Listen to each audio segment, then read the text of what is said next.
Welcome to History is a Living Weapon in Your Hand, a solo exhibition by London-based artist Onyeka Igwe at Bonington Gallery. This is a 10-minute audio-descriptive introduction commissioned by Collective Text and co-written by Elaine, Lillian Joseph and Kirin Saeed. This guide is split into 3 sections. Section 1 will introduce the artist and her film. Section 2 will give an overview of the gallery space, and Section 3 will go into depth about the objects you will encounter on your visit. Section 1. The film and exhibition. The exhibition is centered around a new 2-screen adaptation of Igwe's experimental film, A Radical Duet, from 2023. In 1947, London was a hub of radical anti-colonial activity. International intellectuals, artists, and activists such as Funmilayo Ransome Kuti and Sylvia Wynter, C.L.R. James, Kwame Nkrumah, and George Padmore were all in the city at this time, individually agitating for their respective countries' national independence. Igwe's film throws together their fictional counterparts, Clive Wellesley Taylor from Jamaica, Grover Nyido from Nigeria, and Echo Kessie from Ghana. She imagines what happened when Sylvie St. Hill and Adora Faladay, 2 women of different generations but both part of the post-war Pan-African independence movements, came together in London to put their fervour and imagination into writing a revolutionary play. The film depicts this process and envisions what that play would look like if staged today. The running time of the film is 28 minutes, and the exhibition lasts around 36 minutes altogether. Elements of the set design from the making of the film are staged around the perimeter of the gallery, including the costumes from the 1940s, a reconstruction of Clive Wellesley Taylor's dining table, and more contemporary furnishings from 2023.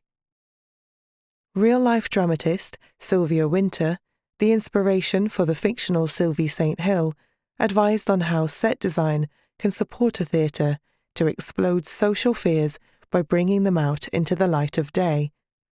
In the same vein, Igwe illuminates film props in different colours around the gallery and exposes the workings behind her film and the Maverick's imagined play. Section 2. Gallery Overview. You can access the exhibition either by the main entrance or via a step-free entrance with a platform lift. An invigilator can guide you to either. If you begin at the main entrance, there are 6 steps down into the space. There will be 2 listening stations for the audio-described orientation, one at the main entrance to the left of the stairs, and at the back of the gallery next to the accessible lift entrance. An invigilator will provide you with radio frequency headsets with 2 channels. A switch beside the volume slider enables you to flick between Channel 1, which plays this audio-described orientation, and Channel 2, which plays the exhibition audio description synced to the film and props. Once you've listened, an invigilator can guide you to one of 2 viewing benches, where the film will begin. The gallery is a white room, around 16 metres long and 11 metres wide, with pale wooden floorboards. The lighting is low to accommodate the screening. The film and/or spotlights are the primary light source. Sound plays in the space at a high volume. Let us know in advance if you require the room to be brighter or a lower volume.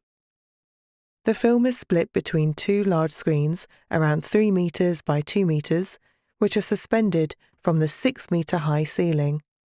With your back to the main entrance, Screen 1 is positioned slightly ahead of you to the right. Screen 2 is on the opposite side of the room, nearest to the step-free entrance, and is diagonally across from Screen 1. The film will play first on Screen 1 and finish on Screen 2. From Screen 1, continuing inwards to the centre, there is a viewing bench flanked by 2 freestanding walls, also known as stage flats. They're positioned apart at a small distance, creating a short corridor. They are all angled on the diagonal. On the other side of this corridor is an identical viewing bench angled towards screen 2. Props featured in the film are staged around the gallery. 3 along the perimeter of the wall to the left and 3 to the right. There is a raised tactile pathway on the floor that maps out a route between the benches, corridor, and props. If you enter from the step-free entrance, the whole layout is in reverse, a mirror image. Screen 2 will be closest to you. Section 3. The Objects. Take a seat on the first viewing bench, which is upholstered in a plush burgundy jersey material, reminiscent of a theatre seat.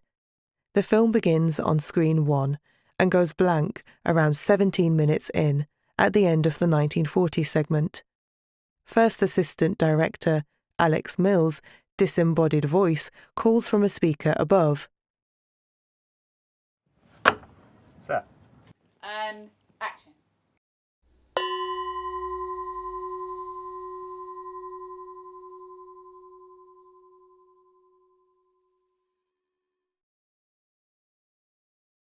And this sequence signals the illumination of each prop. A different coloured light remains on each item in turn for 1 minute. When the light goes off, there are 15 seconds to navigate towards the next item, which may be a prop, the corridor, or the bench. The sequence is as follows. A red-coloured light falls on a red, heavily patterned rug at the head of the room, to the left of the main entrance. Then a yellow spotlight falls on an oval table and wooden chair.